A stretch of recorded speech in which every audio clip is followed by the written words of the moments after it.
दोस्तों, बहुत सारे पतिदेव जी का शिकायत है कि हमारी पत्नी सही से मानदान नहीं करती है। नहीं नहीं, ऐसी बात नहीं है जी।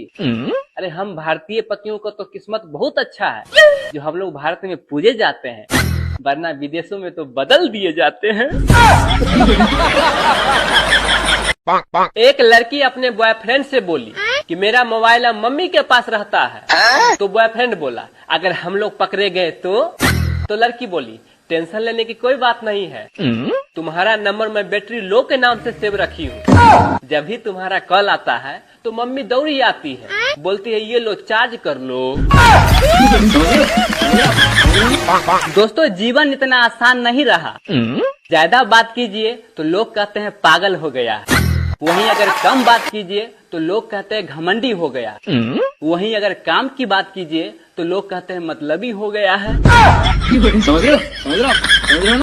दोस्तों, बादलों का बरसना तो मौसम विभाग वाले बता देते हैं, लेकिन बीवी का बरसना आज तक किसी का बाप भी नहीं बता पाया है।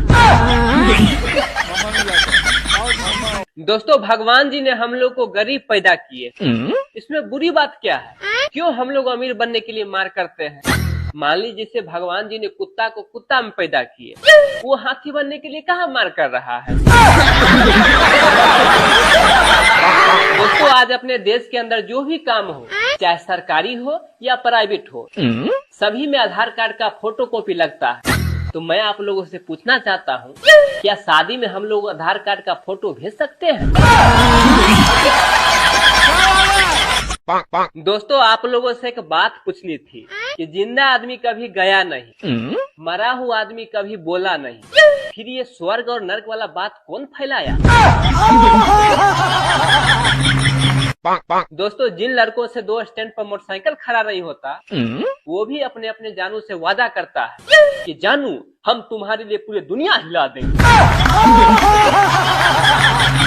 दोस्तों, लोग कहते हैं कि छोटी छोटी चीजों को भुला देना चाहिए, लेकिन मेरा मानना ये है कि हमेशा छोटी छोटी चीजें ही तकलीफ देता है अक्सर। जैसे कि आप पहाड़ पर बैठ सकते हैं लेकिन सुई पे नहीं। दोस्तों, एक लड़की नया नया आईफोन ली थी, एक दिन अचानक गड्ढे में गिर गई तो कट से आवाज आई। लड़की नीचे देखी तो पैर टूटा हुआ था। पता है वो क्या बोली? थैंक्स गॉड जो मेरा आईफोन का कुछ नहीं हुआ। दोस्तों, आजकल के दुनिया में आदमी के पास मात्र 3 ही समस्या है। पहला ये है कि आदमी के पास काम नहीं, दूसरा ये है काम के लिए आदमी नहीं, तीसरा ये है कि जिस काम के लिए आदमी को रखा हुआ है वो कोई काम का नहीं है। दोस्तों, आदमी का मोबाइल सुबह सुबह हरिद्वार की तरह होता है, एकदम भक्ति भक्ति गाना बजाते हैं। दोपहर होते होते गोवा की तरह हो जाता है, एकदम डांस वाला गाना बजाते हैं। वही रात होते होते बैंकॉक की तरह हो जाता है, एकदम हॉट हॉट गाना बजाता है। आगे हम नहीं बोलेंगे, आप लोग खुद समझदार हैं। दोस्तों, बिहार में चुनाव होने वाला है। पिछले बार मैं मुखिया जी के चुनाव में खड़ा हुआ था, मात्र 5 वोट मिला, जबकि मेरे घर में ही 10 लोग वोट गिराने वाला है। दुनिया से क्या उम्मीद लगा? इतनी घर की रानी है, करती अपनी मनमानी है, काम बताओ तो चिढ़ जाती है, शॉपिंग कराओ तो खिल जाती है। शराब और इंसान का बार बार कई बार ब्रेकअप होता है, लेकिन पता नहीं कमबख्त शराब कैसे हर बार इंसान को मना लेता है। न पत्नी के परेशान से, न ही दारू के नुकसान से, आजकल के सारे मर्दों बिगड़ रहे हैं तो पड़ोसी के मुस्कान से। एक लड़का ने अपने दोस्त से पूछा कि दोस्त ये बताओ कि सांप भी मर जाए और लाठी भी न टूटे, इसका मतलब क्या हुआ? तो उसका दोस्त ने बोला देख भाई, इसका मतलब ये हुआ कि साली से प्यार भी हो जाए और बीबी को पता भी न चले।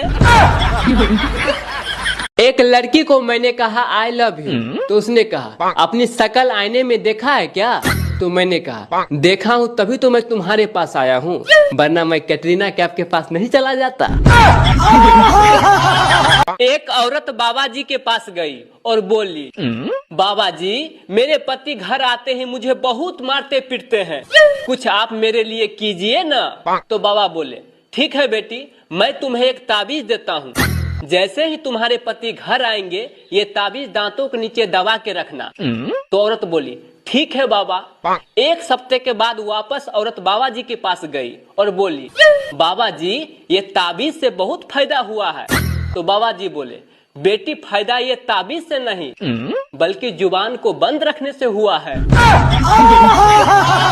शादी के बाद घर की हर चीज पर आधा आधा हिस्सा होता है पति पत्नी का, सिर्फ एक ही चीज पर ज्यादा हिस्सा होता है, वो है पति के गलती का। शादी में एक आदमी खाना खा रहा था तो दूसरा पूछा, अरे भाई कितने देर से खा रहे हो? तो आदमी बोला, मैं भी खाते खाते परेशान हो गया हूँ, पर क्या करूँ दोस्त, शादी के कार्ड में लिखा हुआ था कि खाना खाने के टाइम 7 बजे से लेके 10 बजे तक। क्या बात है सर। इतना संस्कार वाला कलयुग चल रहा है कि लड़की के विदाई के समय जितना उसके परिवार वाले नहीं रोते हैं, उससे ज्यादा तो मोहल्ले के लड़के रोते हैं। तो लोग कहते हैं कि छोटी छोटी चीजों को भुला देना चाहिए, लेकिन मेरा मानना ये है कि हमेशा छोटी छोटी चीजें ही तकलीफ देता है अक्सर।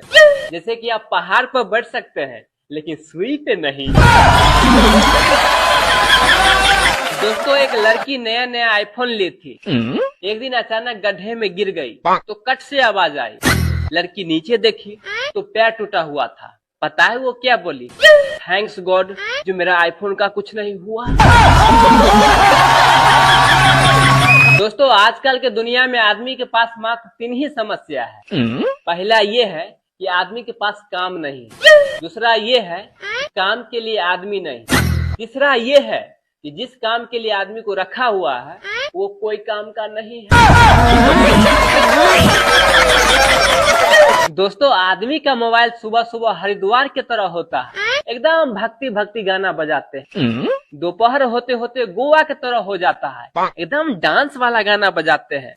वही रात होते होते बैंकॉक की तरह हो जाता है, एकदम हॉट हॉट गाना बजाता है।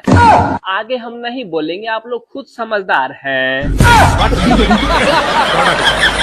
एक यूपी के आदमी दिल्ली गया एटीएम से पैसा निकालने के लिए। जब एटीएम मशीन में अपना एटीएम घुसाया तो स्क्रीन पर लिखा आया, कृपया अपना भाषा सेलेक्ट करे।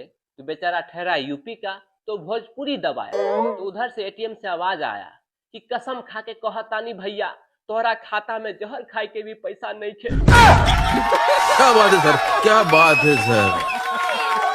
कपिल सर, शादी में जब रिश्ता देखने के लिए लड़की वाले लड़के के यहाँ जाता है तो लड़की वाले हर चीज पूछ लेते हैं लड़का से, जैसे कि आप कौन जाति से हैं, किस गोत्र से हैं, कितना कमाते हैं, कितना जमीन जायदाद है, मतलब नीच ऊंच सब पूछ लेते हैं। फिर अंत में बोलते हैं जोड़ी तो ऊपर वाले बनाते हैं। क्या सोच है रे तेरी, मानना पड़ेगा। सर मैं एक बुझावल बोलना चाहता हूँ, कृपया इसका जवाब जरूर दीजिएगा आप लोग। खेत में हरी, बाजार में काली और घर में लाल, बताइए कौन सा चीज है? कपिल सर, बीबी ने बर्तन धोते हुए पति को बुलाया, तो जो लोग समझदार है कृपया ये बताइए कि आखिर बर्तन धो कौन रहा था? सर दहेज किसे कहते हैं पता है? जब कोई लड़का किसी लड़की को जीवन भर झेलने के लिए तैयार हो जाता है तो उसके बदले लड़का को दी जाने वाली प्रोत्साहन राशि को हम लोग दहेज कहते हैं।